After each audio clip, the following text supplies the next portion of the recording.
warahmatullahi wabarakatuh. Yang terhormat Bapak Kepala Sekolah SD Negeri 3 Menteng, Bapak Bambang Suwito SPDSD. Yang saya hormati Bapak Ibu Guru SD Negeri 3 Menteng serta karyawan SD Negeri 3 Menteng. Di sini saya ucapkan terima kasih banyak karena Bapak Ibu semuanya bisa berkenan hadir dalam kegiatan diseminasi menyebarkan pemahaman dan penerapan pengalaman budaya positif oleh Rina Wayuningrum bersama saya, calon guru penggerak Angkatan 9 Kabupaten Grobogan. Di pertama-tama marilah kita panjatkan puji syukur kehadirat Allah yang Maha Kuasa, sehingga kita di sini bisa berkumpul dan melaksanakan kegiatan menyebarkan pemahaman ini tadi, penerapan pengalaman budaya positif. Serta sholawat serta salam saya haturkan kepada beliau Nabi Agung Muhammad yang kita nantikan syafaatnya di hari akhir nanti. Sebelum kita mulai ke materi, okay? Jadi pada pagi hari ini marilah kita bersama-sama membaca basmalah sebelum dimulai. Bismillahirrahmanirrahim. Di sini saya sangat bangga sekali bisa hadir di hadapan Bapak Ibu sekalian. Saya yakin Bapak Ibu di sini juga sangat hebat, jadi semuanya juga sangat hebat dan kita semua adalah guru yang luar biasa. Sebelumnya kita semangat dulu ya, biar semangat nanti ketika saya bilang SD Negeri 3 Menteng semangat atau luar biasa, seperti itu ya. Semangat atau luar biasa? Luar biasa. SD Negeri 3 Menteng luar biasa. Oke, terima kasih untuk kita semua. Baik, pada kesempatan kali ini saya akan memaparkan sedikit materi tentang budaya positif. Bapak Ibu sekalian, ketika ada kata budaya positif, kira-kira Bapak Ibu sekalian apa yang tersirat dari kepala Bapak Ibu sekalian, dari pemikiran Bapak Ibu sekalian? Bapak bisa sharing budaya positif itu apa kira-kira kalau melihat kata budaya positif? Membiasakan diri berbuat baik. Ya, Bu Juwita membiasakan diri berbuat baik. Ada yang lain, Bapak Ibu? Pak Eko, apa Pak Eko? Budaya positif itu adalah budaya yang membanggakan. Pak Eko, budaya yang membanggakan. Ada yang lain? Ya, jadi budaya positif itu budaya yang membawa kita atau kebiasaan yang kita lakukan yang berasal dari diri kita sendiri. Jadi berasal dari motivasi intrinsik kita, tidak berasal dari motivasi luar, seperti itu. Nah, jadi budaya positif ini sangat penting kita terapkan dalam seharian kita di sekolah kita. Karena apa? Karena budaya positif ini sangat memberikan efek atau dampak yang baik terhadap kehidupan kita sehari-hari. Jadi kita harus mengetahui serta memperdalam apa tuh budaya positif itu, seperti itu. Jadi selain kita juga harus bisa menurunkan kepada anak didik kita. Jadi anak didik kita agar terbiasa menerapkan atau menjalankan budaya positif sehingga turun budaya positif yang luhur dan menjadi peserta didik yang berkarakter seperti itu. Nah, jadi pada kesempatan kali ini saya sebagai guru penggerak Angkatan 9 ini mempunyai kewajiban atau mempunyai tugas di mana saya harus menyampaikan beberapa pemahaman saya di modul yang sudah saya dapatkan di pendidikan guru penggerak. Untuk saat ini ada budaya positif ini berada di modul 1.4. Nah, jadi kita harus menyebarkan kepada seluruh warga sekolah, terutama kepada peserta didik supaya mereka menjadi siswa yang bertanggung jawab menjadi siswa yang memiliki budi pekerti luhur dan juga tentunya siswa yang berakhlak mulia sesuai dengan profil pelajar Pancasila. Jadi sesuai dengan profil pelajar Pancasila yang sudah kita gadang-gadangkan sesuai dengan filosofi Ki Hajar Dewantara seperti itu ya. Nah, di sini ada beberapa konsep. Ada beberapa konsep inti budaya positif yang akan saya sampaikan. Pertama ada perubahan paradigma belajar, kemudian ada disiplin positif, ada nilai-nilai kebajikan, kebutuhan dasar manusia, motivasi perilaku manusia, posisi kontrol guru, keyakinan kelas, serta segitiga restitusi. Nah, di sini saya juga belajar ya, karena banyak sekali kata yang saya dapatkan atau pembelajaran yang saya dapatkan dari pendidikan guru penggerak. Jadi yang awal bagian pertama berkaitan dengan perubahan paradigma belajar. Ya.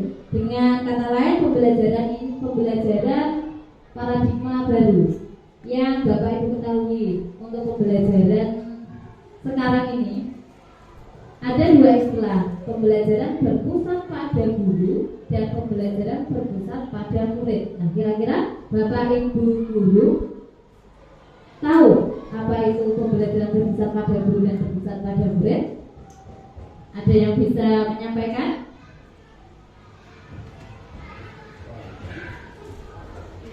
Pembelajaran berpusat pada guru adalah pembelajaran di mana guru yang aktif dengan siswa yang pasif. Kata Bapak Bambang sebagai kepala sekolah kita, jadi pembelajaran yang berpusat pada guru itu gurunya yang aktif, jadi guru yang menyampaikan ilmunya, yang mentransfer ilmunya. Berbeda dengan pembelajaran yang berpusat pada siswa. Kalau berpusat pada siswa, siswa itu sebagai sumber belajar. Siswa itu mencari sumber belajar sendiri, jadi mencari materinya, mencari pembelajaran itu aktif sendiri siswanya itu. Jadi tidak hanya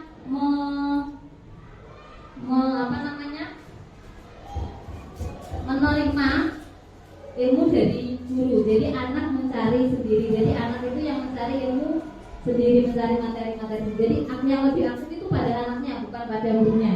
Kalau pembelajaran yang berpusat pada guru itu gurunya yang menyampaikan ilmunya, lebih banyak menyampaikan ilmu daripada anak.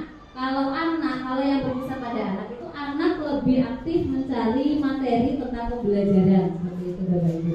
Nah, kalau Bapak Ibu guru dari SD Negeri 3 Genteng ini kira-kira pada tipe yang mana Ibu? Bapak? Yang berpusat pada guru atau berpusat pada siswa? Masih berpusat pada guru? Ya. Kita belajar berubah gitu. Jadi yang awalnya kita berpusat pada guru, kita sedikit demi sedikit berubah menjadi pembelajaran yang berpusat pada siswa atau student center. Jadi kita lebih banyak melibatkan anak. Jadi anak itu agar aktif di kelas itu caranya bagaimana dibiasakan. Jadi sedikit demi sedikit anak diajak kolaborasi, contoh berdiskusi dan lain sebagainya, itu kan anak menjadi lebih aktif. Nah, jadi tetap berubah, tidak, karena berubah itu tidak harus langsung jelek seperti itu ya. Jadi tetap sedikit demi sedikit. Nanti kalau sudah terbiasa pasti akan menjadi baik. Nah, untuk selanjutnya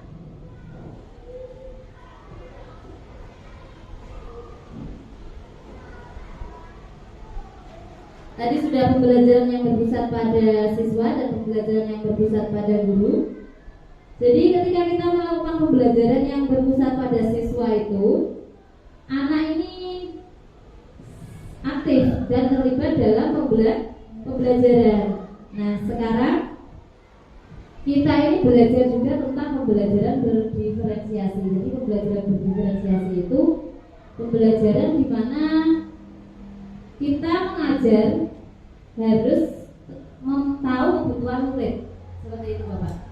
Jadi harus tahu kebutuhan murid ini apa toh. Nah, itu harus tahu. Jadi kita harus menyesuaikan kebutuhan murid terlebih dahulu. Seperti sekarang ini karena kurikulum merdeka, sekali melakukan diagnostik awal, tes diagnostik awal itu Pak. Jadi untuk mengetahui kemampuan anak itu seberapa, kemudian kebutuhannya apa toh. Nah itu dilihat dari tes diagnostik awal yang pertama. Setelah itu bisa mengamati ketika pembelajaran biasa. Selain itu bisa juga dengan melihat rapot atau bertanya langsung dengan anak lewat wawancara biasa seperti ini dengan anak santai. Nah itu kita bisa menggali informasi dari anak tersebut, kira-kira kebutuhan apa yang akan dipenuhi, yang harus dipenuhi untuk anak tersebut. Ya, karena setiap anak itu mempunyai kebutuhan yang berbeda. Ya, dan semua anak itu mempunyai profil belajar yang berbeda.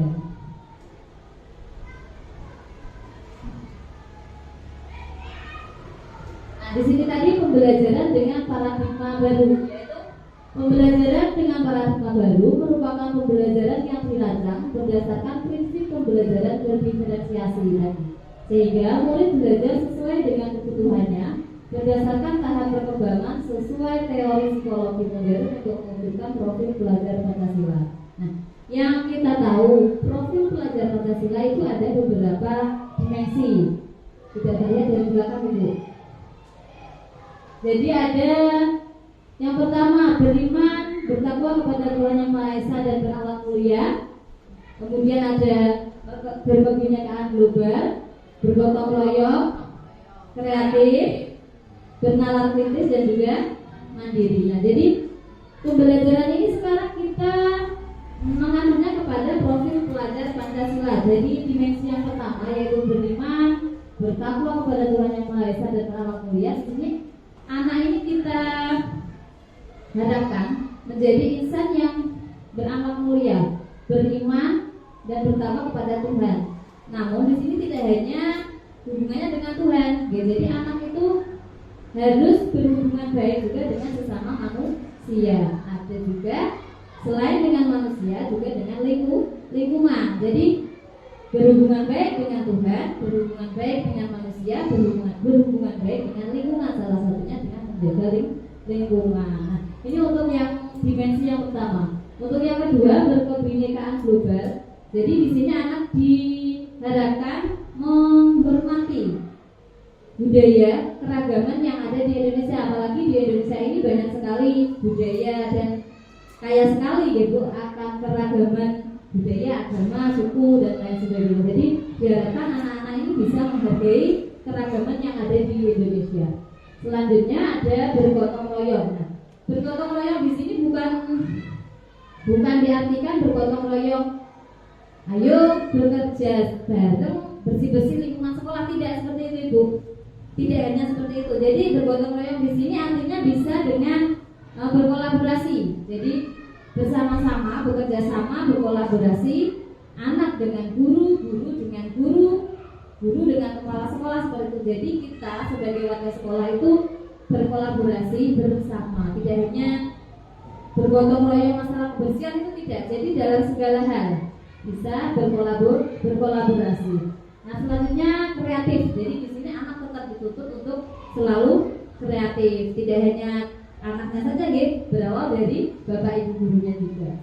Kemudian ada bernalar kritis. Nah, di sini juga anak itu dipacu dengan pemahaman-pemahaman yang membuat anak jadi distimulus seperti itu gitu. Distimulus jadi anak itu bisa berpikir dengan kritis. Dan yang terakhir mandiri. Jadi mandiri di sini anak dibiasakan untuk belajar dengan mandiri. Jadi tidak nyontek, tidak melihat pekerjaan temannya, dibiasakan untuk mandiri. Jadi 6 dimensi profil pelajar Pancasila ini diharapkan dapat terbentuk di setiap sekolah oleh peserta didik dimanapun berada, gitu, tidak hanya di sekolah kita saja. Jadi semua peserta didik di Indonesia itu diharapkan mampu menerapkan 6 profil pelajar Pancasila. Begitu. Nah, dari gambar di depan, di sini ada miskonsepsi tentang teori kontrol.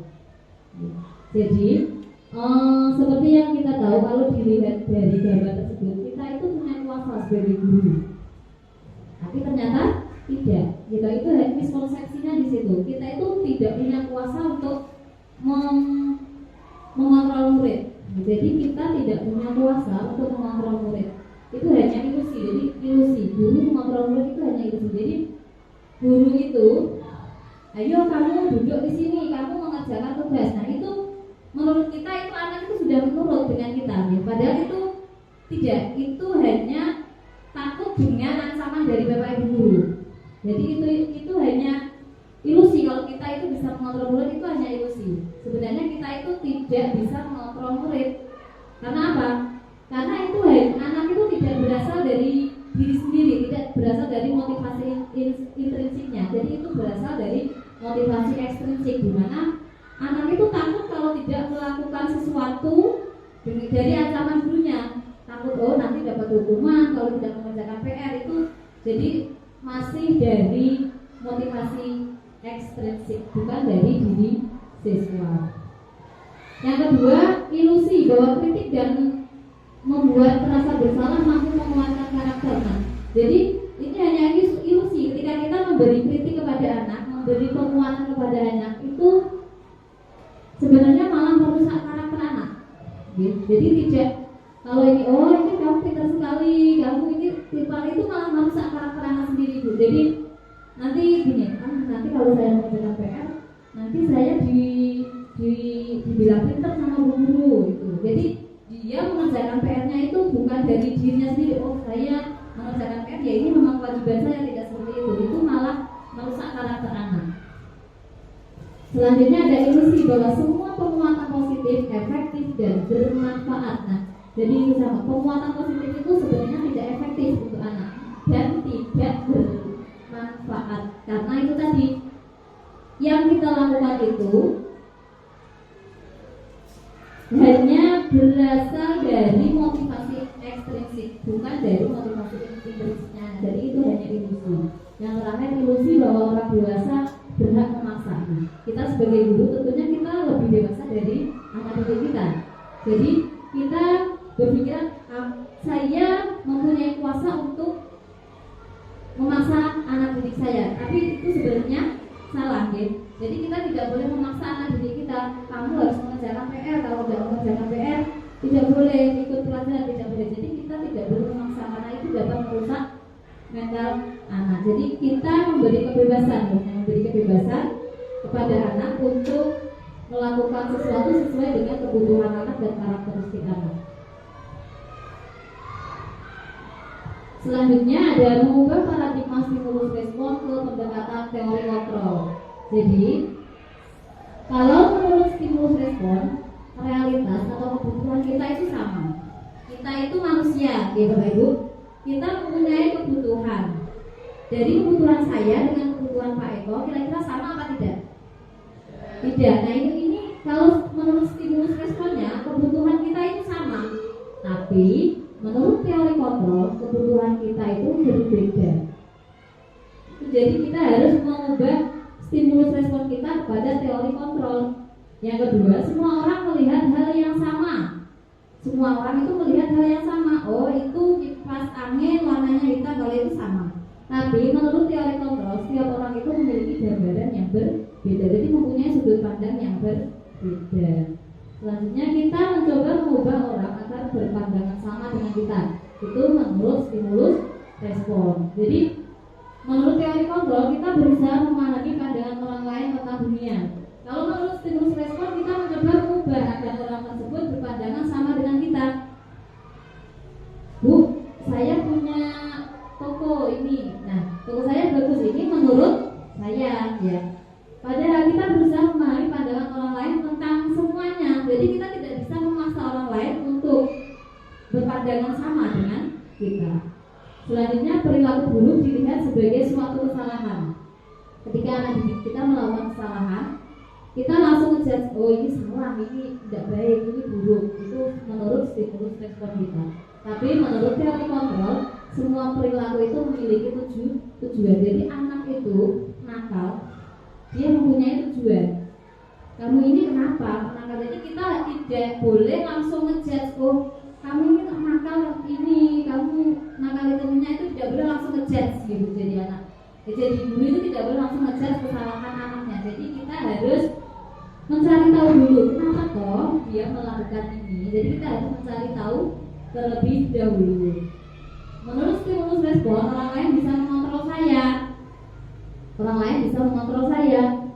Tapi menurut teori kontrol, hanya Anda yang bisa mengontrol diri Anda. Jadi kalau menurut ini orang lain bisa mengontrol saya, tapi yang sebenarnya kita itu yang mengontrol diri kita sendiri.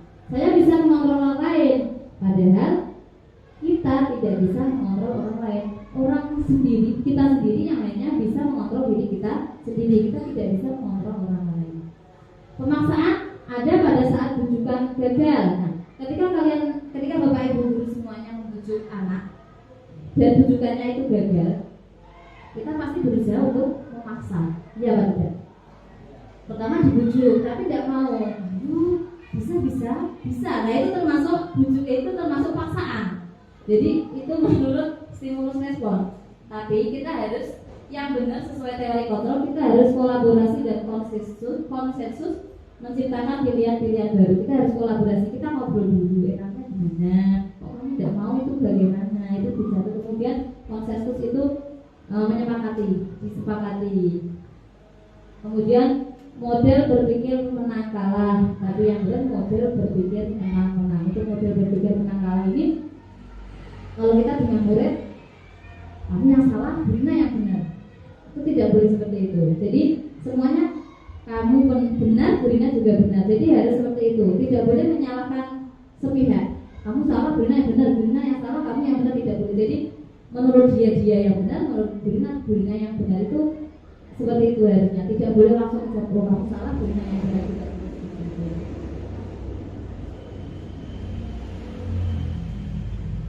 Selanjutnya, disiplin positif. Tadi sudah kita bahas dari awal. Disiplin positif itu tadi Buju bilangnya apa Bu? Membiasakan hal-hal yang baik, ya seperti itu. Nah, jadi disiplin positif di sini berasal dari kata disiplina yang artinya belajar. Disiplin di sini mengacu pada disiplin diri. Jadi semuanya itu berasal dari diri kita sendiri. Awalnya saya dulu disiplin itu taunya ya peraturan, ya ada peraturannya, ada sanksinya seperti itu. Tapi sebenarnya disiplin diri ini yang memiliki tanggung jawab terhadap apa yang dilakukannya berdasarkan nilai-nilai yang diyakini. Jadi semua disiplin positif ini berasal dari disiplin diri, berasal dari diri kita sendiri dulu. Baru kita bisa mengembangkan dengan disiplin positif. Nah, untuk disiplin positif adalah salah satu cara penerapan disiplin yang bertujuan untuk menambahkan kesadaran serta memberdayakan peserta didik tanpa imbalan, penghargaan atau reward, ancaman ataupun hukuman. Jadi disiplin positif ini berasal dari diri sendiri. Tadi kita sudah bahas motivasi intrinsik, tidak berasal dari motivasi ekstrinsik. Kalau dari motivasi intrinsik, ketika anak masuk jam 7, ketika ada Bapak Ibu guru sebelum jam itu sudah masuk, tapi ketika Bapak Ibu gurunya di kantor tidak memantau, tidak melihat keluar kelas anak-anak. Nah itu berarti dia melakukan budaya positifnya itu berasal dari karena takut dihukum, karena takut itu ancaman dari Bapak Ibu gurunya mendapat hukuman nanti. Nah terus kalau berangkat lebih pagi nanti biar mendapat penghargaan, contohnya oh kamu rajin ya, itu tidak. Jadi itu masih berasal dari motivasi luar, okay? Karena mau mendapat penghargaan ataupun takut dengan hukuman. Harusnya kalau budaya positif sudah tertanam di diri kita, itu berasal dari diri kita masing-masing. Jadi berasal dari motivasi intrinsik. Sebagai pendidik, tujuan kita itu adalah menciptakan peserta didik yang memiliki disiplin diri, sehingga mereka berperilaku mengacu kepada nilai-nilai kebajikan universal dan memiliki motivasi intrinsik dalam perubahan perilaku ke arah yang lebih baik. Jadi kita selalu sebagai pendidik ini selalu mengajak peserta didik untuk berperilaku baik, jadi selalu mengarah ke arah yang lebih baik. Tidak boleh menjatuhkan dan tidak boleh ngejudge tadi. Jadi kalau kita langsung ngejudge ke anak itu nanti menjadi orang yang selalu merasa gagal seperti itu. Jadi nanti hal tersebut bisa terbawa terus. Saya selalu gagal ketika sekolah, itu nanti terbawa terus. Kalau kita tidak mengajak anak tersebut atau memberikan vibe yang positif kepada anak. Begitu. Kalau kita sering memberikan negatif ke anak, nanti anaknya itu punya pikiran kalau dia gagal. Seperti itu. Dia pribadi yang gagal.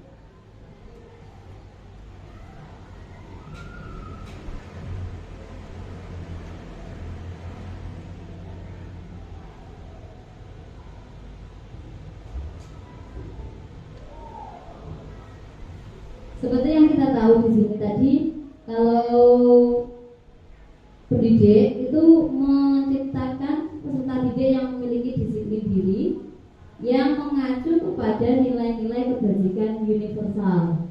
Jadi nilai-nilai kebajikan universal. Untuk nilai-nilai kebajikan universal di sini merupakan nilai yang disepakati bersama, terlepas dari suku, bangsa, agama, bahasa maupun latar belakangnya. Jadi nilai-nilai tersebut tidak boleh terpengaruh atau tidak dipengaruhi oleh adanya suku, bangsa, agama, bahasa maupun latar belakangnya. Jadi nanti saya akan memberikan contoh nilai kebajikan dari berbagai institusi, Ibu. Seperti yang sudah kita bahas tadi, nilai-nilai kebajikan itu apa toh? Nilai-nilai kebajikan itu nilai-nilai yang baik, nilai-nilai yang baik yang harus kita selalu tanamkan pada diri sendiri dan juga peserta didik. Seperti halnya tadi, nilai kebajikan yang pertama sudah kita bahas, karena profil pelajar Pancasila itu seperti tujuan pendidikan, profil pelajar Pancasila ini berisi tentang nilai-nilai kebajikan. Yang pertama tadi sudah kita bahas, beriman dan bertakwa kepada Tuhan Yang Maha Esa dan berakhlak mulia, kemudian berkebinekaan global, gotong royong, mandiri, kreatif dan juga bernalar kritis. Ini tadi semua adalah nilai-nilai kebajikan. Jadi kita sebagai peserta didik harus selalu menciptakan lingkungan belajar yang memang menerapkan profil pelajar Pancasila. Selain itu saya juga memberikan contoh nilai kebajikan pada primary years program, yaitu nilai-nilai kebajikan pada instansi tersebut, yaitu toleransi, rasa hormat, mandiri, menghargai, antusias, empati, keingintahuan, kreatif, kerjasama, percaya diri dan juga komitmen. Jadi rasa atau nilai-nilai kebajikan ini seharusnya harus ada pada diri kita, tidak hanya pada instansi tersebut. Jadi berasal dari diri kita masing-masing, tidak berasal dari orang lain. Kalau diri kita sudah mempunyai rasa ini, kita bisa menularkan kepada orang lain. Untuk selanjutnya, nilai kebajikan keterampilan hidup atau life skill. Dapat dipercaya, lurus hati, pendengar yang aktif, tidak merendahkan orang lain, memberikan yang terbaik dari diri. Nah, di sini kita life skill, jadi kehidupan keterampilan hidup kita dapat dipercaya. Jadi sebagai manusia tentunya kita selalu berusaha menjadi manusia yang baik, ya toh? Jadi kita selalu berusaha mempunyai sikap yang dapat dipercaya, kemudian lurus hati, menjadi insan yang memang lurus hati, baik, kemudian pendengar yang aktif. Ketika ada seseorang yang bercerita, yang menceritakan hal-hal yang sekiranya perlu dan bisa didengarkan. Tidak merendahkan orang lain. Jadi kita sebagai manusia tidak merendahkan orang lain, jadi tidak selalu memberi nilai positif kepada orang lain, tidak boleh merendahkan orang lain, memberikan yang terbaik dari diri. Kita selalu berusaha sebagai guru, apalagi kita selalu berusaha memberikan yang terbaik untuk anak didik kita. Selain untuk anak didik kita juga berusaha memberi yang terbaik untuk masyarakat. Seperti itu. Nah, dari sini kira-kira ada yang ditanyakan? Tetap semangat ya? Kita tepuk semangat lagi. Kalau Bu Rina, kalau saya bilang SD Negeri 3 Menteng luar biasa. Oke? 1, 2, 3. SD Negeri 3 Menteng luar biasa. Lanjut ya Bapak Ibu. Nilai-nilai kebajikan di sini penting sekali kita terapkan dalam kehidupan sehari-hari. Nah, Bapak Ibu sekalian, kira-kira dari diri Bapak Ibu sekalian, nilai-nilai ini sudah diterapkan, sudah bisa. Kita selalu bisa menjadi insan yang baik, menjadi manusia yang selalu iya, seperti itu ya Bu.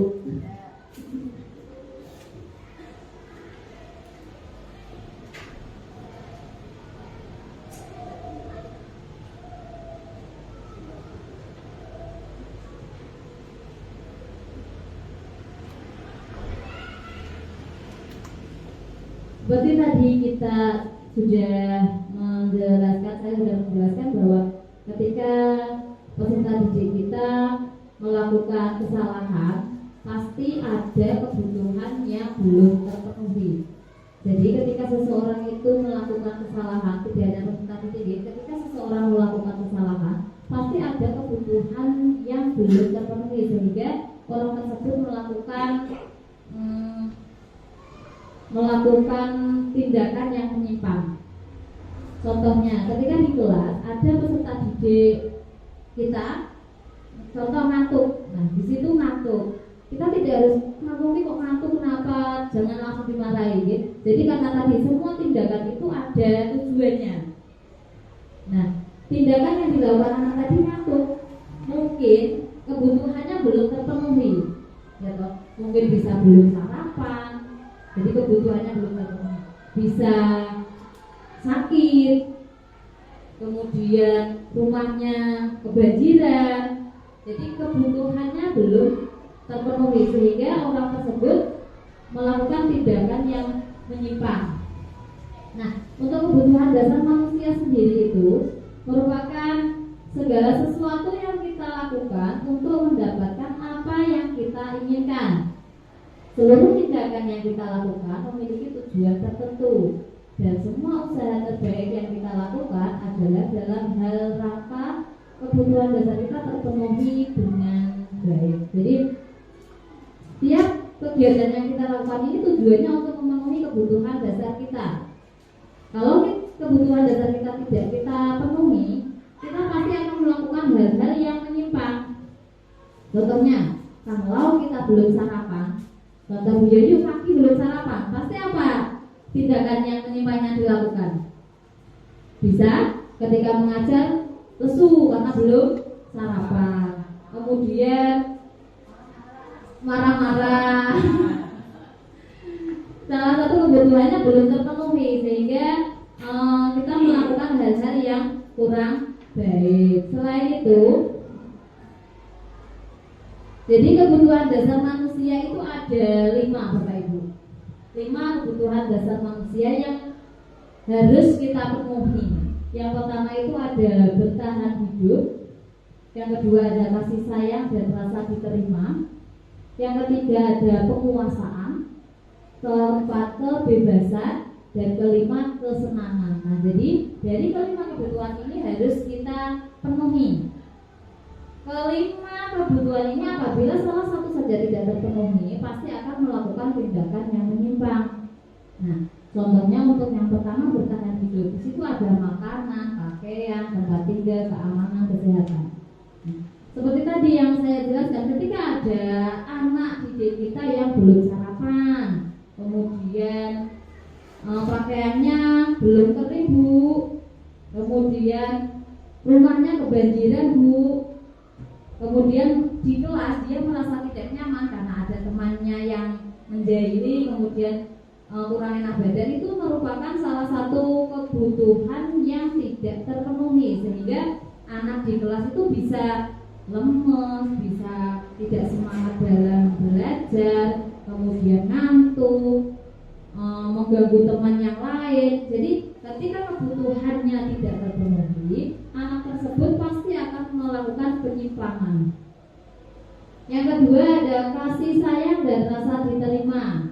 Rasa diterima, dipedulikan, berbagi, kerjasama, menjadi bagian dalam kelompok. Nah, sering kita melakukan diskusi, ya Bapak Ibu. Jadi di kelas kita sering melakukan diskusi. Jadi anak dibagi dalam beberapa kelompok. Nah, di sini contohnya ada kelompok 5 anak. Dari ke-5 anak ini, yang 4 ini bekerja. Jadi memang bersama-sama melakukan tugas yang dikerjakan. Nah, yang satu ini dia tidak kerja apa-apa.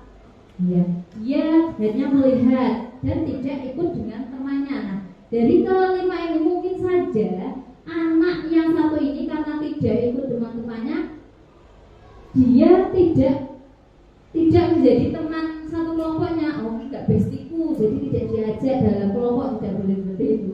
Jadi dia yang merasa sendiri tadi, dia merasa tidak diterima di kelompoknya. Nah, sehingga itu merupakan kebutuhan yang tidak terpenuhi, sehingga dia melakukan tindakan yang menyimpang itu tadi. Kemudian penguasaan. Jadi di kelas itu biasanya anak itu kan, Bu, saya yang maju ya Bu, saya yang maju. Jadi pengen maju terus. Dia pengen terlihat di kelas. Jadi pengen diakui, pengen didengar, pengen dianggap. Kemudian, Bu, saya yang mimpin doa. Jadi dia pengen memimpin ketika di kelas. Nah, ketika anak tersebut caper mencari perhatian Bapak Ibu gurunya, dia itu pengen kebutuhannya terpenuhi. Dia pengen dianggap, dia pengen diakui, dia pengen didengar oleh Bapak Ibu gurunya. Selain Bapak Ibu gurunya, dia juga memiliki keinginan dilihat oleh teman-temannya. Nah, itu salah satu kebutuhan yang siswa tersebut ingin penuhi. Kemudian ada kebebasan. Kebebasan di sini ada mandiri, memiliki pilihan, mencoba hal baru, mampu mengendalikan arah dirinya. Kebebasan di sini anak kita ajak diskusi. Nah, diskusi di sini anak kita latih untuk berpendapat serta menyampaikan hasil diskusinya. Nah, ketika di situ anak tersebut tidak bisa mengerjakan, tidak melakukan tugasnya, itu anak itu sudah kebutuhannya sudah tidak terpenuhi. Jadi biasanya anak tersebut melakukan tindakan yang menyimpang. Selain itu, kebutuhan yang terakhir ada kesenangan. Jadi kesenangan ini kebutuhan yang diperlukan anak ketika pembelajaran. Salah satunya dengan ketika di kelas kita bisa memberikan pembelajaran yang menyenangkan. Nenek kelas ojo merengut. Nah, itu salah satu kebutuhan yang harus dipenuhi oleh anak. Jadi anak itu kalau di kelas guru itu gak tahu jujur. Nah, itu termasuk kebutuhannya tidak terpenuhi. Ya. Sedikit humor ketika di kelas itu tidak apa-apa. Jadi kita melakukan humor dengan anak, kemudian belajar sambil bermain. Jadi anak itu diajak senyaman mungkin ketika di kelas. Ketika anak mendapatkan humor, mendapatkan kenyamanan, kemudian bisa tertawa, itu juga termasuk kebutuhan anak. Kalau anak tertawa sedikit, itu langsung diileke. Itu kebutuhannya, padahal dia ingin memenuhi kebutuhannya ketika di kelas. Jadi kebutuhan anak itu harus kita penuhi dengan baik agar tidak melakukan tindakan yang menyimpang. Selain itu ada anak yang memiliki profil belajar yang berbeda. Ya, ada yang auditori, visual, kemudian ada yang kinestetik. Jadi ketika pembelajaran kita harus menyesuaikan kebutuhan anak tersebut. Ketika visual, jadi anak yang belajarnya visual senang ketika gambar-gambar yang disajikan Bapak Ibu guru. Tapi anak yang auditori dia tidak terlalu suka, jadi kebutuhannya tidak terpenuhi. Nah, selain itu anak yang kinestetik karena sukanya jalan-jalan, sukanya tanya sana, tanya sini, itu juga kebutuhannya tidak terpenuhi. Jadi di kelas anak tersebut tidak bisa mengikuti pembelajaran dengan baik.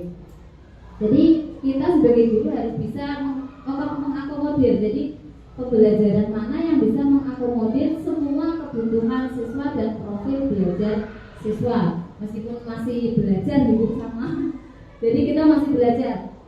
Susah untuk menerapkan, jadi sedikit demi sedikit kita lakukan agar bisa lebih baik. Mana yang auditori, mana yang visual, mana yang kinestetik, kita bedakan. Nanti kalau sudah kita tentukan, oh anak ini profil belajarnya kinestetik, ini auditori, ini visual. Kalau sudah, tiga-tiganya kita masukkan dalam pembelajaran. Jadi kebutuhan anak di profil belajar tersebut bisa terpenuhi.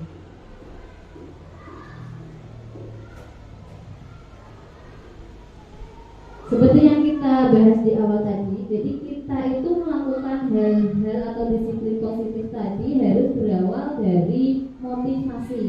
Di sini motivasi itu ada dua jenis Bapak Ibu. Jadi ada motivasi ekstrinsik dan ada motivasi intrinsik. Di motivasi ekstrinsik itu motivasi yang berasal dari luar. Jadi anak tersebut melakukan sesuatu itu untuk menghindari ketidaknyamanan atau hukuman. Contoh, anak mengerjakan PR itu takut karena besok ditegur oleh Bapak Ibu guru, besok diancam atau dapat hukuman dari Bapak Ibu guru. Kalau tidak mengerjakan, besok mengerjakan di luar kelas, berdiri di luar kelas, itu takutnya seperti itu. Nah, kemudian motivasi intrinsik ekstrinsik lain itu ada dilakukan untuk mendapatkan imbalan atau penghargaan dari orang lain. Seperti tadi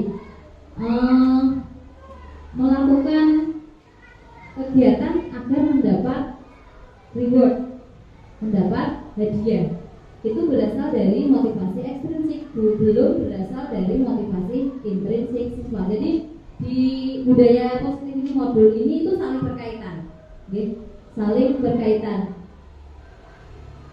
Ketika kita melakukan pembelajaran, melakukan kegiatan kita, diusahakan, dibiasakan, kemudian berasal dari motivasi intrinsik kita. Jadi tidak berasal dari motivasi ekstrinsik. Kalau masih dari motivasi ekstrinsik, berarti itu belum tercapai. Jadi kita berusaha untuk menciptakan motivasi tersebut datang dari anak sendiri. Oh, kalau saya tidak mengerjakan PR, berarti nanti saya tidak melaksanakan tugas saya harus mengerjakan PR. Itu sudah menjadi kewajiban anak. Tapi kalau saya mengerjakan PR nanti biar dapat bintang, saya mengerjakan PR biar dapat nilai 100, biar dipuji Bapak Ibu guru saya rajin. Nah, itu masih motivasi ekstrinsik. Berbeda dengan motivasi intrinsik. Kalau motivasi intrinsik ini untuk menjadi orang yang mereka inginkan dan menghargai diri sendiri dengan nilai yang mereka percaya. Jadi saya merasa ini baik untuk saya. Jadi sudah berasal dari diri sendiri, tidak berasal dari luar. Jadi contohnya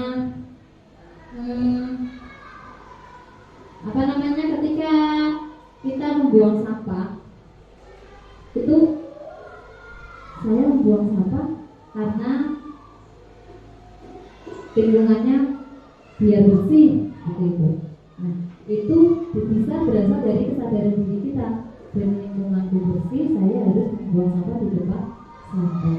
Nah, tapi kalau ada motivasi ekstrinsiknya, saya membuang sampah ke tempat sampah agar tidak dimarahi sama Pak Penjaga. Nah, itu berarti berasal dari ekstrinsik. Lebih di seneng, takut kalau dimarahi oleh Bapak Penjaga dan Bapak Ibu guru. Berbeda dengan ketika kita mempunyai rasa sadar dari diri kita. Ya, monggo. Bagaimana kita sebagai guru, cara kita memotivasi anak agar tujuan menjadi motivasi intrinsik tersebut. Cara kita bagaimana untuk membuat anak tersebut menjadi motivasi yang intrinsik.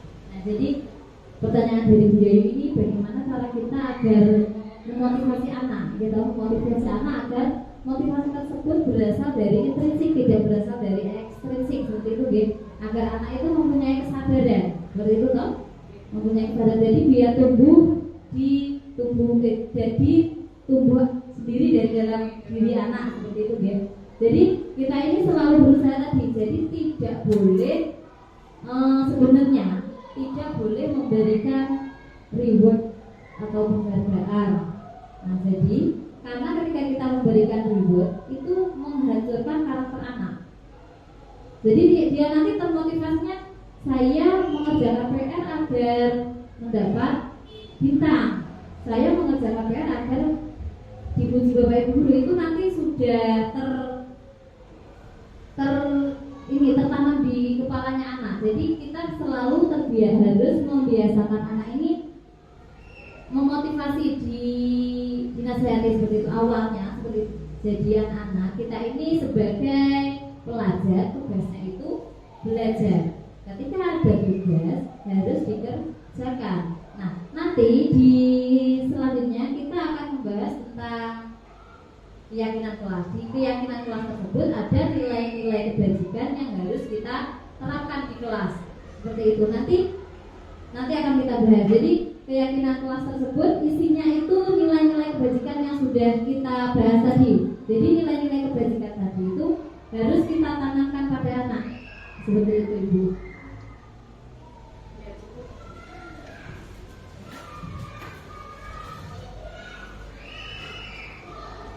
Nah, ketika kita sudah membahas tentang motivasi ekstrinsik dan intrinsik yang ada, selanjutnya di sini ada hukuman, konsekuensi, dan juga restitusi. Nah, kalau hukuman Bapak Ibu sudah tahu, ya. Kalau konsekuensi juga hampir sama dengan hukuman. Tapi kalau restitusi, jujur saya di sini tahunya juga ketika PGP. Restitusi itu apa? Kalau yang kita tahu hukuman tahu, dan konsekuensi tahu. Kalau restitusi belum tahu. Tapi mungkin dari sini ada yang tahu restitusi itu apa? Belum tahu.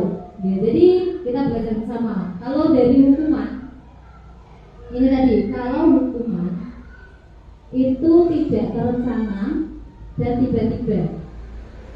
Ketika anak melakukan kesalahan, kita memberikan hukuman.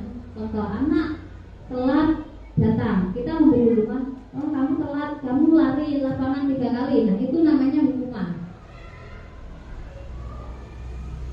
Kemudian murid tidak tahu apa yang akan terjadi atau tidak dilibatkan. Jadi ketika kita memberi hukuman itu langsung kita yang memberi tanpa melibatkan anak. Jadi tidak ada kesepakatan terlebih dahulu, itu namanya hukuman. Ketika anak melakukan kesalahan langsung diberi hukuman, tidak tanya anak dulu, tidak membuat kesepakatan dulu, itu namanya hukuman. Kemudian bersifat satu arah, ya karena saya yang membuat, guru yang membuat, itu namanya hukuman.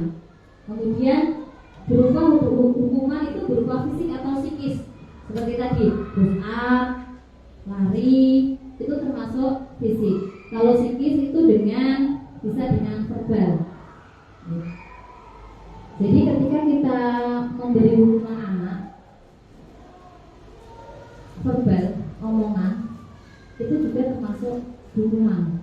Tapi hukuman psikis. Nah, dulu saya juga pernah ketika SMA ada teman saya dibilang bapak guru itu jawabannya kamu dibolehin yang isolate. Nah, itu kalau orang yang baper biasanya sakit hati. Nah, itu hukumannya psikis. Tapi kalau orang yang sudah biasa, harus biasa, itu tidak termasuk hukuman.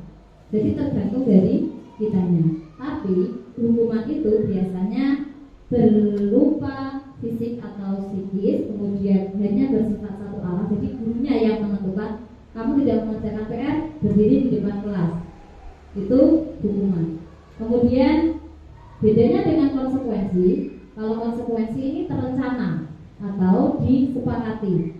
sebelumnya sudah membuat peraturannya kalau tidak mengerjakan PR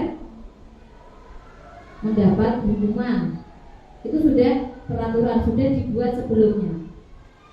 Kemudian di situ hukuman atau konsekuensi yang dilakukan, yang dibuat tetap membuat anak merasa tidak nyaman. Jika guru selalu memonitor murid. Nah, jadi dari sini konsekuensi itu hampir sama dengan hukuman. Bedanya kalau hukuman itu berasal dari guru dan hanya satu arah, tidak lewat kesepakatan guru dengan anak. Tapi kalau konsekuensi itu membuat peraturan dulu. Jadi anak itu sudah membuat peraturan di kelas, kalau tidak membawa buku nanti harus membeli buku di koperasi contoh. Itu sudah peraturan. Jadi konsekuensi itu peraturan yang hukuman yang sudah melewati atau sudah direncanakan. Selanjutnya kalau restitusi. Kalau restitusi di sini ini penyelesaian masalah yang memang melalui dialog. Proses menciptakan kondisi bagi murid untuk memperbaiki kesalahan. Di sini untuk restitusi itu tidak langsung ngejar. Jadi anak itu diajak berbicara. Ditanya dulu, kenapa toh tadi kamu tidak mengerjakan PR. Jadi ditanya dulu, digali informasi. Kenapa tidak mengerjakan PR? Kenapa datang terlambat? Itu dicari akar masalahnya dulu. Setelah itu baru dibicarakan lagi karena kolaborasi. Proses kolaboratif yang mengajarkan murid untuk mencari solusi sendiri. Pada proses restitusi, anak itu diajak kolaborasi, ditanya, kemudian berdialog, kira-kira kesepakatan apa yang dilanggar, itu namanya restitusi. Jadi tidak langsung bedanya hukuman, konsekuensi dan juga restitusi. Kalau hukuman tadi langsung satu arah, kalau konsekuensi itu hukuman yang terencana. Kalau restitusi ini tidak serta-merta, jadi dialog dulu, kolaborasi dulu.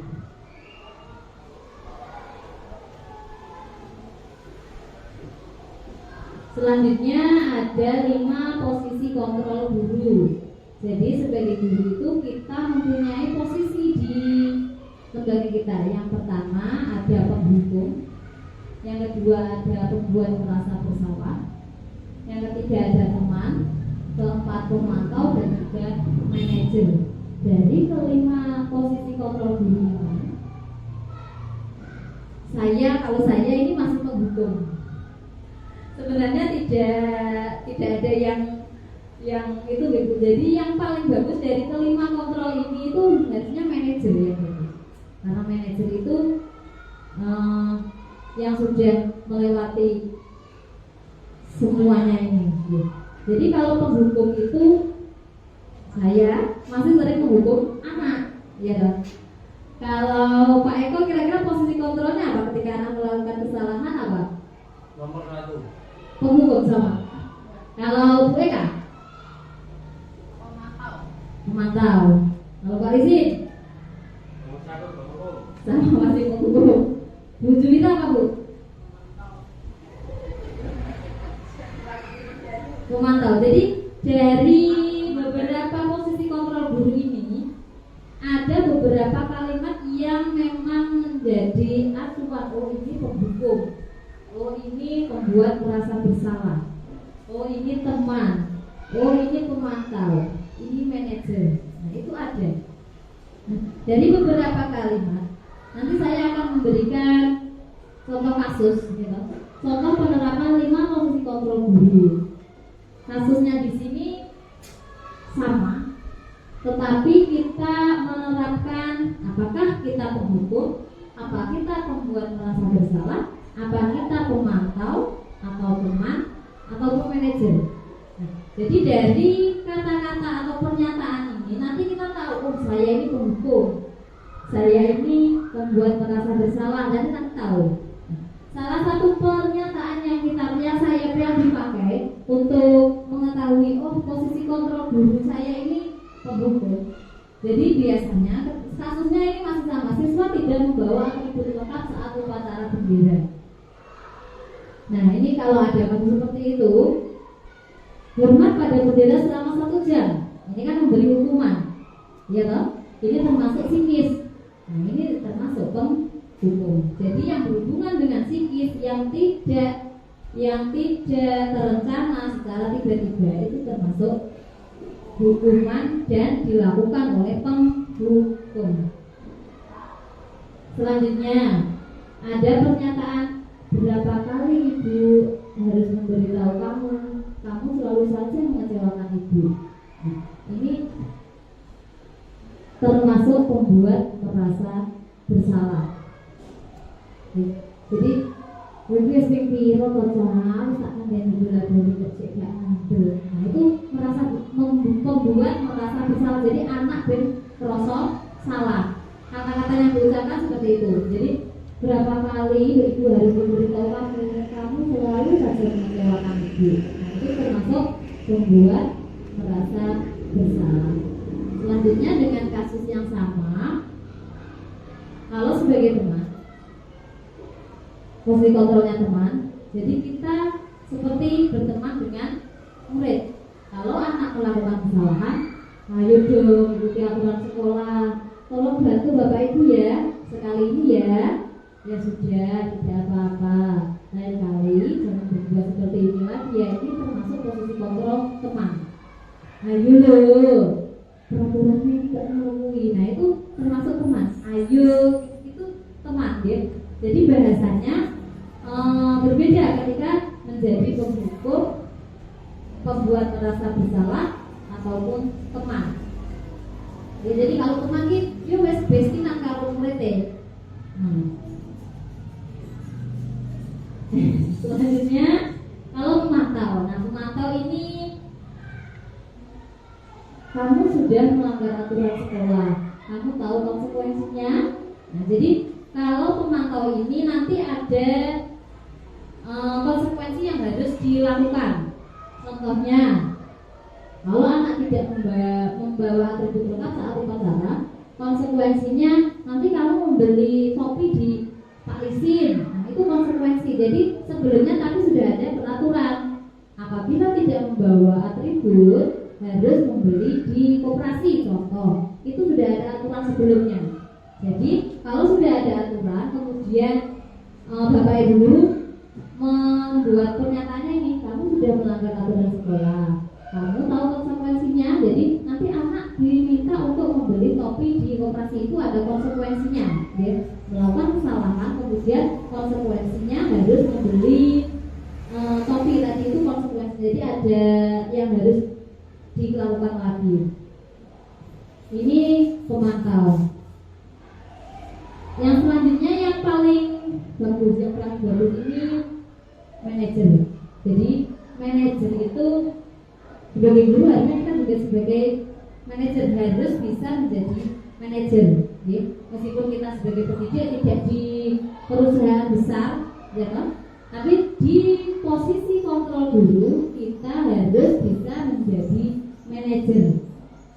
Kalimat atau pernyataan yang biasanya diungkapkan untuk anak yang melakukan kesalahan sebagai manajer itu, apakah kamu tahu kesalahanmu?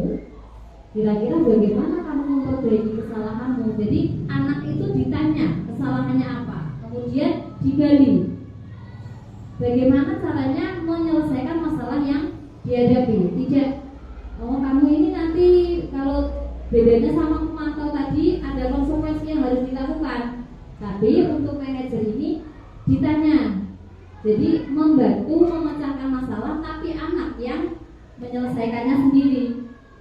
Di sini gurunya hanya membantu menstimulus kira-kira nanti apa yang kamu lakukan untuk memperbaiki kesalahan yang telah kamu lakukan. Ini manajer. Sudah paham Bapak Ibu? Untuk 5 posisi kontrol guru. Tadi yang pertama ada penghukum, ya toh? Ini penghukum yang berhubungan dengan psikis biasanya. Kemudian ada pembuat merasa bersalah. Untuk membuat merasa bersalah ini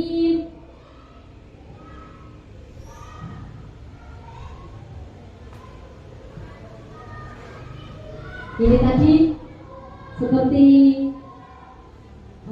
kita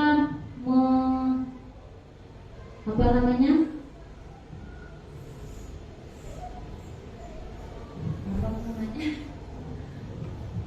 Merasa sudah capek ngandani anak-anak. Sudah berapa kali kita itu membuat rasa kesal. Kalau teman berarti teman muridnya dianggap seperti teman. Untuk memantau ada konsekuensi yang harus dilakukan.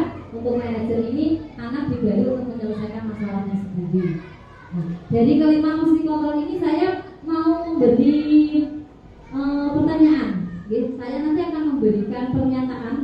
Ini termasuk posisi kontrol guru apa? Nah,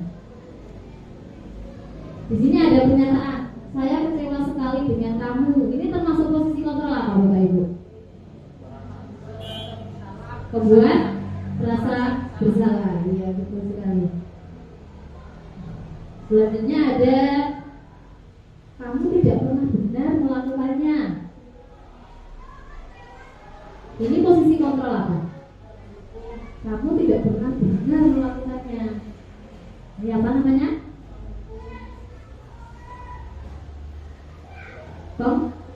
Penghukum. Di sini bukan psikis, bukan tapi verbal. Di psikis, di sini bukan fisik tapi psikis.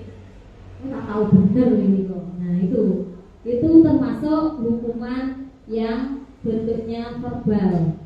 Jadi sebagai pendidik kita harus hati-hati. Jadi ya, harus hati-hati ketika berbicara dengan anak karena lidah itu lebih tajam daripada silet. Nah, jadi omongannya itu lebih kena. Ya. Biasanya kalau itu omongan itu lebih bisa menyakiti.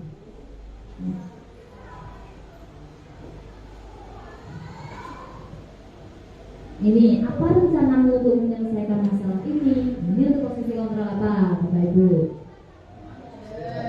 Ya, ini manajer. Jadi anak digali dan distimulus bagaimana menyelesaikan masalahnya sendiri. Kalau ini, ayo kita jadi Bapak Ibu dulu ya. Ya, ini termasuk posisi kontrol. Nah, ayolah lakukan Bapak Ibu dulu ya. Kamu tidak pernah mendapat nilai jika tidak mengerjakan tugas. Ini termasuk posisi kontrol. Pak, pemantau ya betul. Kalau pemantau itu ada konsekuensi yang harus diterima karena tidak mengerjakan PR, jadi dia tidak mendapatkan nilai. Jadi ada konsekuensi yang harus diterima. Berarti sudah paham ini Bapak Ibu? Nah, di sini keyakinan kelas. Bapak Ibu tahu apa itu keyakinan kelas? Keyakinan kelas apa peraturan kelas? Di sini ada pertanyaan, mengapa keyakinan kelas? Mengapa bukan peraturan kelas? Kenapa Bapak Ibu? Siapa yang bisa memberi masukan ataupun jawaban? Kira-kira kenapa kok keyakinan kelas? Kenapa tidak peraturan kelas? Tadi Bu Yayu sudah membuat keyakinan kelas. Ya, kenapa dibuat? Kenapa keyakinan kelas tidak peraturan kelas? Keyakinan kelas itu sendiri karena berasal dari siswa tersebut atau diri sendiri. Sedangkan peraturan kelas itu dibuat kesepakatan bersama antara guru dan siswa. Ya, jadi untuk tepuk tangan dulu untuk Bu Yayu. Ini ya, jadi kenapa kalau keyakinan kelas, kenapa tidak peraturan kelas? Jadi keyakinan kelas itu ya betul sekali. Jadi berasal dari motivasi intrinsik siswa. Jadi dari dalam diri. Kalau peraturan ini bisa dari guru dan juga bisa dari murid. Kalau dari murid itu anak-anak diminta menuliskan kira-kira nilai kebajikan apa yang akan diciptakan di kelasnya. Oke. Ketika membuat keyakinan kelas, kalau peraturan kelas itu bedanya hanya sepihak. Tapi kalau keyakinan kelas ini berasal dari murid dan guru, tapi berisi nilai-nilai kebajikan yang akan diwujudkan di kelas tersebut. Di sini nilai-nilai yang bagus. Kalau peraturan biasanya dilarang membuang sampah, dilarang makan di kelas. Nah, kalau keyakinan kelas itu tidak boleh menggunakan kalimat negatif. Jadi tidak boleh membuang sampah itu tidak boleh digunakan untuk membuat keyakinan kelas. Karena keyakinan kelas itu berisi nilai-nilai kebajikan. Jadi nilai apa yang mau diwujudkan di kelas tersebut.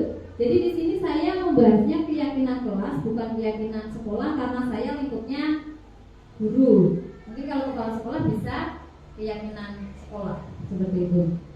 Jadi membuat keyakinan kelas itu bisa dengan mengajak anak menulis di kertas masing-masing kira-kira nilai kebajikan apa yang mau diwujudkan di kelas. Contoh, kalau anak selalu nyontek, itu kan tidak bagus. Nah, maunya anak itu bagaimana? Pengennya nggak nyontek bu, berarti katakanlah tidak boleh menyontek. Tidak seperti itu. Tidak boleh menyontek itu bukan keyakinan kelas. Keyakinan kelas itu berisi kata yang positif. Jadi tidak boleh ada kata jangan, dilarang, tidak boleh, itu tidak diperkenankan. Harusnya apa? Kalau tidak menyontek itu apa berarti? Disiplin.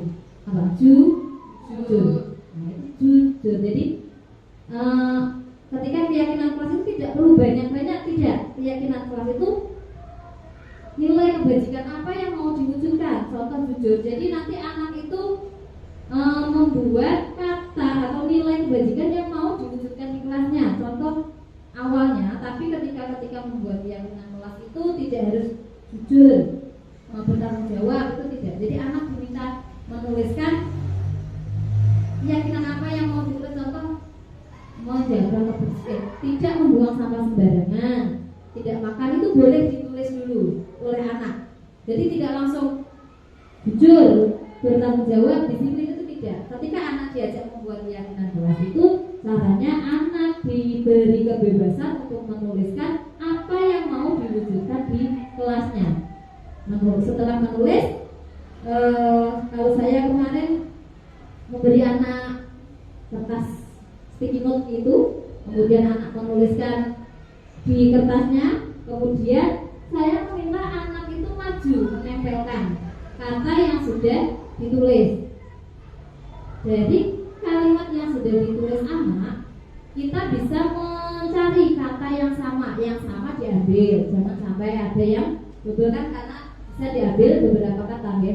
Karena keyakinan kelas tidak perlu banyak-banyak, cukup beberapa kata yang memang bisa diwujudkan dan akan diterapkan di kelas tersebut. Jadi membuat keyakinan kelas tidak boleh terlalu banyak kata dan yang mudah diingat oleh anak.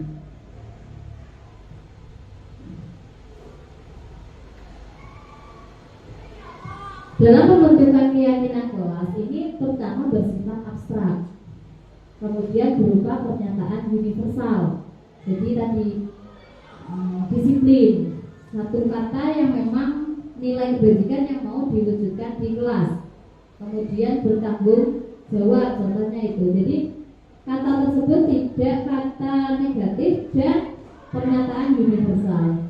Dibuat dalam pernyataan positif. Ini tadi sedikit saja agar mudah diingat, sesuai dengan kondisi kelas dan sekolah sehingga mudah diterapkan.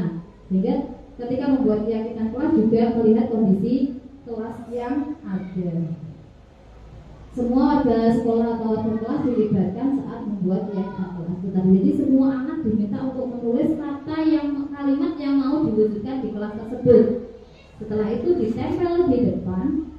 Bapak Ibu guru memilih menyortir kata yang sama diambil. Setelah itu kalimat yang dibuat anak biasanya negatif, tidak boleh jajan, tidak boleh makan, tidak boleh membuang sampah. Nah itu kita ubah menjadi kalimat positif, menjadi pernyataan positif. Jadi kata jamannya dihapus. Jadi kira-kira nilai apa yang sesuai dari pernyataan yang dibuat oleh anak. Kalau tadi tidak boleh ngetek berarti jujur. Menjaga kebersihan karena tidak boleh membuang sampah sembarangan. Jadi menjaga kebersihan.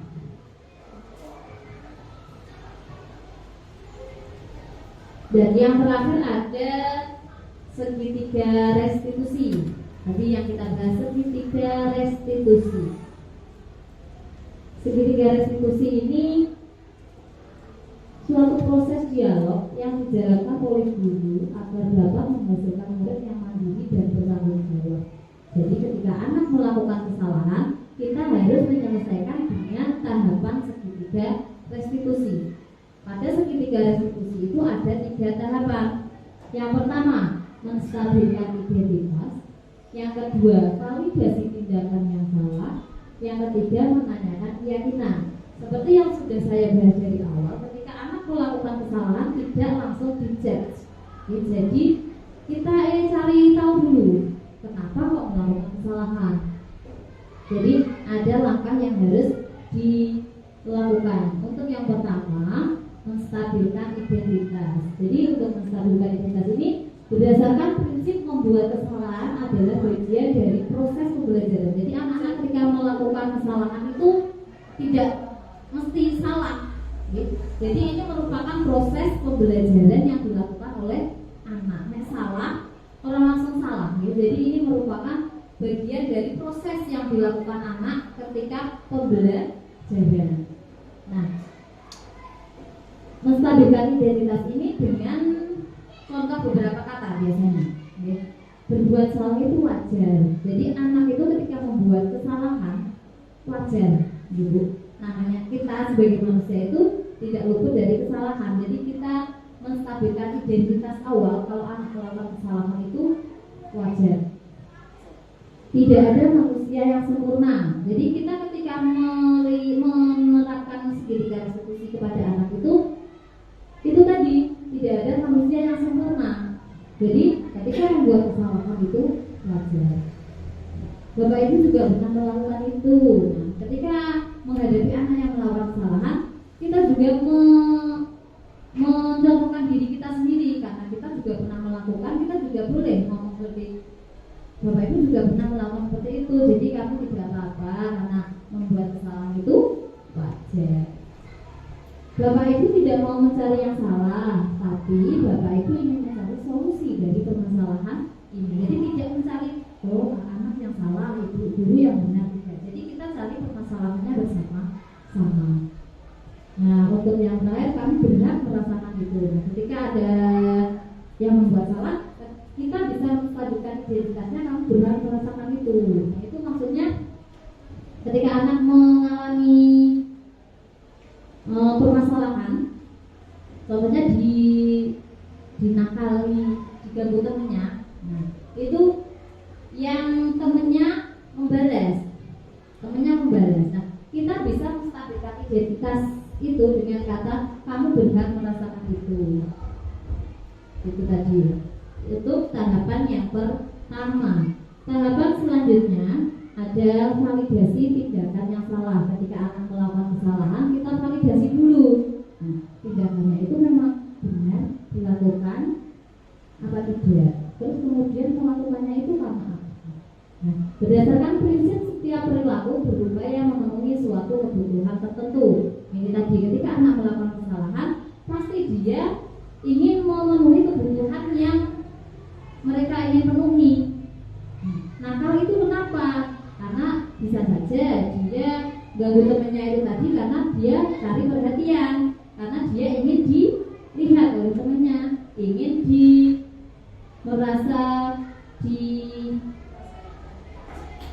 merasa diakui oleh temannya. Jadi nakal terus itu.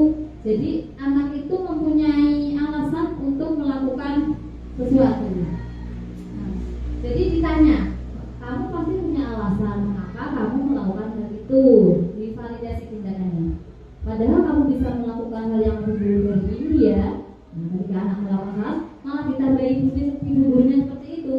Padahal kamu bisa melakukan yang lebih dulu dari ini ya. Ini validasi tindakan yang dilakukan oleh guru.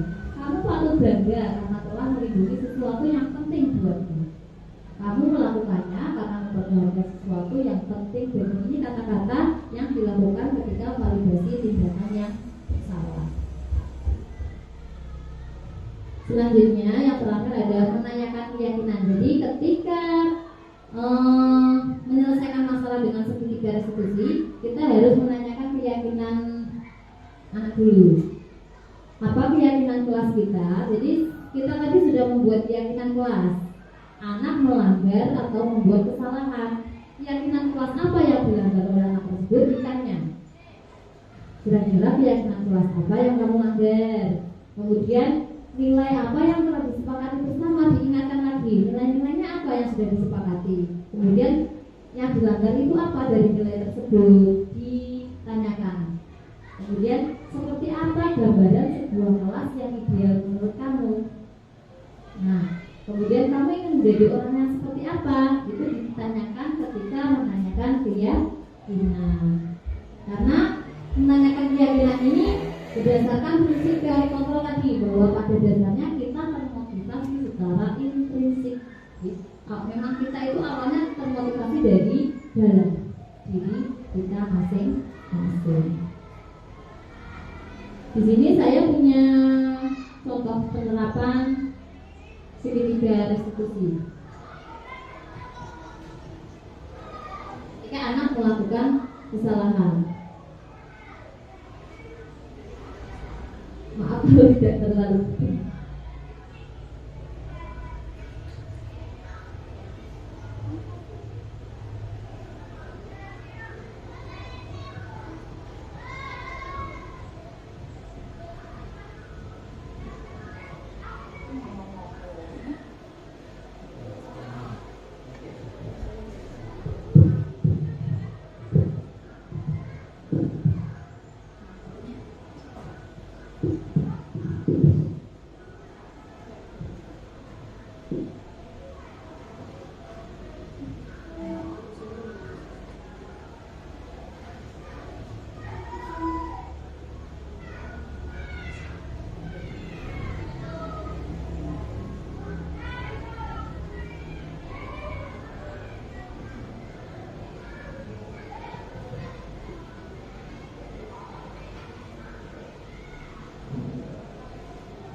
jadi begitu Bapak Ibu. Jadi ini salah satu contoh penerapan segitiga restitusi yang saya lakukan dengan anak didik saya ketika dia melakukan kesalahan membuang sampah sembarangan. Jadi melanggar keyakinan kelas menjaga kebersihan. Jadi di sini saya memvalidasi stabilkan identitasnya. Saya tanya dulu, kenapa kamu melakukan kesalahan? Apa yang kamu lakukan? Saya tanya dulu. Dan anaknya menjawab, membuang sampah sembarangan. Dan kenapa tadi kamu membuang sampah sembarangan dan lari ke buru-buru? Nah di situ karena sudah bel masuk, jadi anaknya ini mau masuk kelas. Jadi lari sambil bawa jajan yang dibawa. Akhirnya sampahnya dibuang begitu saja, tidak dibuang ke tempat sampah. Nah, situ saya tanya, kemudian peraturan kelas apa yang kamu langgar? Nah, di sini anaknya menjawab menjaga kebersihan. Jadi dia melanggar kesepakatan kelas atau keyakinan kelas yang sudah kita buat. Di situ anak saya tanya, kemudian apa yang akan kamu lakukan untuk memperbaiki kesalahanmu? Nah, di situ anak menjawab, saya akan mengambil sampahnya dan akan membuangnya ke tempat sampah. Disitulah kita menggali agar anak tersebut bertanggung jawab dan mandiri, bertanggung jawab dari apa yang telah dilaksanakan atau yang telah diperbuat. Dia mempunyai motivasi dari dalam dirinya. Kita menstimulus atau memberikan pertanyaan agar anak tersebut tergugah atau termotivasi untuk memperbaiki kesalahan yang telah diperbuat. Akhirnya sudah sampai penutup Bapak Ibu. Jadi hari ini kita sudah melakukan pemaparan materi dari modul 1.4 budaya positif. Jadi sebagai guru dalam penerapan program disiplin positif, sebenarnya guru memiliki standar kepribadian profesional dan sosial yang baik, di mana guru merefleksi dirinya dalam posisi kontrol saat ini, bagaimana perjalanan dirinya sebagai among atau manajer yang menuntut murid-muridnya menjadi insan yang mandiri, merdeka dan bertanggung jawab sesuai dengan standar nasional pendidikan. Cukup sekian pemaparan dari saya. Akhir kata, wassalamualaikum warahmatullahi wabarakatuh. Terima kasih.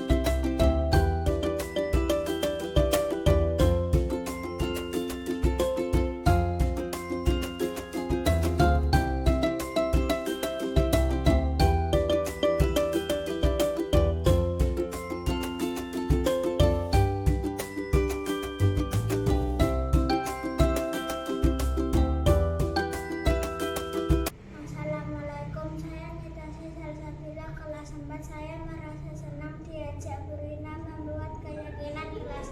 Semoga bisa dijalankan dengan baik oleh teman-teman kelas 4. Terima kasih Bu Rina.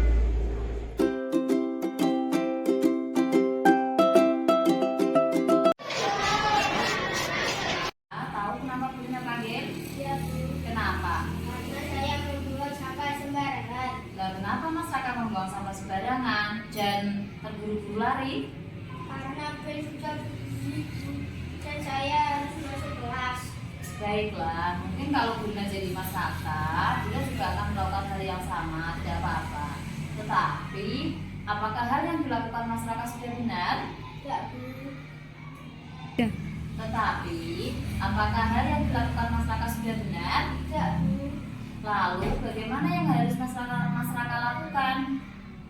membuang sampah ke tempat sampah. Mas Raka, coba diingat, kesepakatan kelas apa yang sudah Mas Raka langgar? Tanggung jawab Bu, Kenapa? karena membuang sampah sembarangan. Nah lalu, apa yang harus Mas Raka lakukan untuk memperbaiki kesalahan Mas Raka? Mengambil sampah tadi dan membuangnya ke tempat sampah. Ya baiklah, nanti sampahnya diambil ya, lalu dibuang ke tempat sampah. Dan sekarang boleh kembali ke kelasnya. Tapi itu jangan diulangi lagi ya. Assalamualaikum warahmatullahi wabarakatuh. Saya Raka Irlangga Saputra kelas 4 SDN 3 Kenteng. Saya sangat senang sudah diajak berdiskusi dengan Bu Rina tentang kesalahan saya yang sudah melanggar kesepakatan kelas. Saya mendapatkan solusi dan berjanji tidak akan mengulanginya lagi. Terima kasih.